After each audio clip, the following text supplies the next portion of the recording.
ഇരട്ടിയാർ ശാസ്ത്രീയ കർഷക സമിതിയുടെ വാർഷിക പൊതുയോഗം നടന്നു. ഗ്രാമപഞ്ചായത്ത് പ്രസിഡന്റ് ആനന്ദ് സുനിൽകുമാർ ഉദ്ഘാടനം ചെയ്തു. ഇരട്ടയാർ ശാന്തിഗ്രാം SKS ഹാളിൽ വെച്ചാണ് വാർഷിക പൊതുയോഗം നടന്നത്.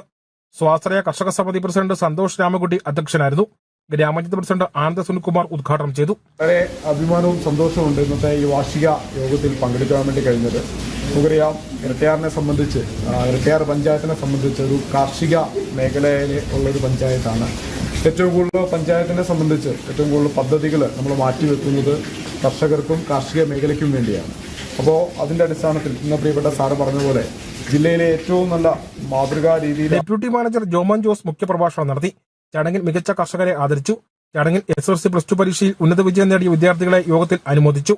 കട്ടപ്പന ബ്ലോക്ക് പഞ്ചായത്ത് അംഗം ലാലിച്ചം വെള്ളക്കട ബോണസ് വിതരണം ഉദ്ഘാടനം നിർവഹിച്ചു. കർഷക സമിതി vice president Shaji Joseph, assistant manager Asha John, VD Uthaman തുടങ്ങിയവർ സംസാരിച്ചു. News bureau, Kattappana.